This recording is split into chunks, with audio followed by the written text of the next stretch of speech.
out in here tomorrow, and you're going to be here tomorrow. Full NBA season preview. Let me come back? You're definitely coming. You're Mike Wilbon. Sounds good. Thank you. You're the inspiration. I gotta come on more frequently. I don't even need YouTube. You know? I mean, they're rock stars Thanks too, but you're Mike Wilbon. Thanks So, all right, we're talking a little football. Let's get it going. Max, Danny Dimes. Disappointing showing yesterday against Kyler's Cards. He threw a touchdown and a pick as New York lost at home to Arizona. Michael, you had this tweet about the Giants quarterback. You were on fire yesterday. Bears made me angry the whole day for the whole league. All fired up. So we can avoid hearing all that Danny Dimes crap in the wake of 8 sacks, 2 lost fumbles, and a pick at home against the Cardinals.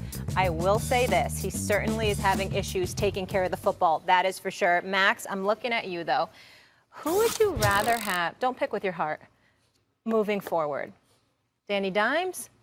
Kyler Murray. Oh, sorry, I won't call him Danny Dimes. You're mad about that right now. Michael Wilbon's going to hear all that Daniel Dimes crap right now. He doesn't think he deserves a nickname Wilbon yet. and I are about to argue. it. This man who took me under his wing when I moved to D.C. to host Around the Horn and showed me around the Wizards facilities and introduced me to everybody. I appreciate it, but we got to go at it now.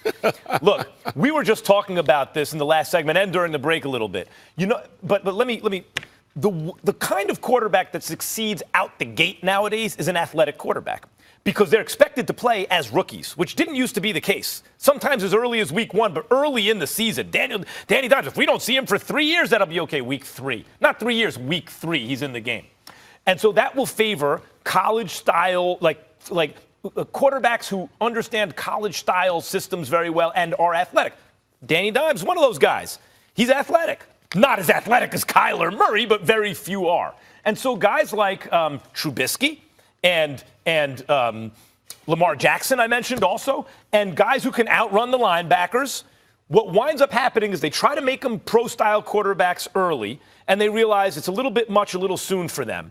So then it's one read, and they take off with the ball. That's basically what I see from Kyler Murray right now, and it's successful to an extent. You can win that way for a while, and especially with Lincoln Riley's influence on the pros, maybe more and more.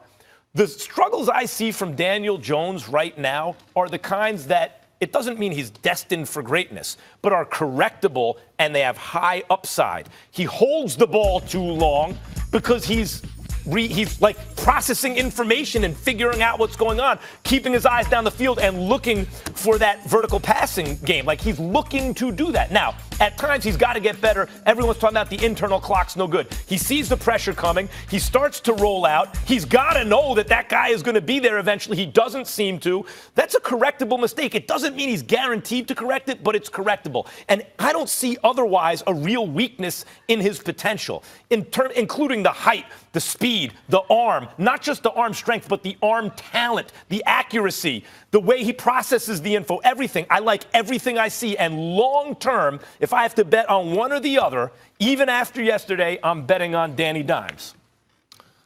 I would trade my quarterback for Daniel Jones right now. So let this not sound like an indictment I'm issuing on Daniel Jones. And these two guys could be pretty close. I think they're both correctable situations. I think you have two situations where they can be coached, and they may be with the right coach. I think I would take Murray because of what we're seeing, strangely enough, with Lamar Jackson. There's an alternative. Let's just say that this, and by the way, the college influence that we're seeing, Max, I mean, I don't think it's going to go backward. I think we're going to see more of it. People are paying quarterbacks so much money. They want them to play earlier. What can they do earlier? Run college football systems. So I think that can work with Murray as well as Jones. I think these guys are going to be interesting to watch going forward. I take Murray right now by a hair. But when I was talking about Danny Dimes yesterday, the overstatement about every single quarterback that comes into the league 6 weeks into his career is what makes me crazy. He's had one good game. Like, I know he's had one good game. And I would take him. I'd draft him. I'd like to have him. But let's not make him sort of the savior of the New York Giants. There's a quarterback in this league that I call Porn Star Jimmy. That's what I call him. All right? And it's not just because he showed up in Hollywood with a porn star. It's because other people who will remain nameless had already given him a nickname before he had accomplished anything. They called him Jimmy G. Okay? And my whole point was he didn't deserve it yet. His name is Jimmy Garoppolo. Let him go out there and show what he can do. I understand he started off 7-0, 2 games with New England, and then the 5-0 start with San Francisco after the season was over, and he won at the end of the game. But let him show us something. So then he got hurt his first after he got the $137 million, $72 million guaranteed. Got hurt a game and a half into the season. My whole point was, let him do something first. That's what I say about Danny Dimes. I like Danny Dimes. I like Daniel Jones. I like the nickname Danny Dimes. But does he deserve it? No, he does not deserve it. Do you think folks were overcompensating because they were so terrible to him when he got drafted, so New Yorkers felt guilty? Well, I would say that. And the other thing is that he was certainly a better option than what Eli Manning had regressed to. We get all of that. But what I'm saying is, the issue in question about folks looking at these guys is the hype that comes associated with you before you do any damn thing. And the fact is, he came in, you play a game against Washington, you play a game against Tampa, where he really showed out against Tampa. He had a really, really good game, and he showed for the first time in 14 years that the Giants had a quarterback that could actually scramble. But in the end, when we look at him, we still need to see more. I look at a Kyler Murray, and I'm saying to myself, he is miniature in size. That is the only thing you can look at him and say, I would prefer Danny Dimes over Kyler Murray. I don't want to act like I'm the first person to say this. Like, I'm not trying to present this as a new idea. But shouldn't we be looking at Pat Shurmur as it relates to Daniel Jones? He has lost more than twice as much as he's won as a head coach. Hold it. You really asking me that question? Who's been all over Pat Shurmur? That's why I prefaced all over. That's why I prefaced it. I'm talking about with respect to Daniel Jones. He has a head coach whose play calling yesterday was curious, let's say. 3rd and 18, what play are you running for? Who? Saquon Barkley? Why would you do that?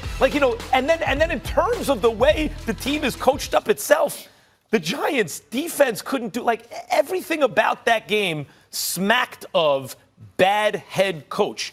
In spite of, this is not Cliff Kingsbury who got imported because of the quarterback you were going to draft, so it's a perfect marriage. They got the head coach first thinking this was going to be the guy. It wasn't. They then bring in a quarterback the coach believes in, do something with him. The Giants should have won that game. With a better coach, the Giants win that game yesterday. He was sacked 8 times.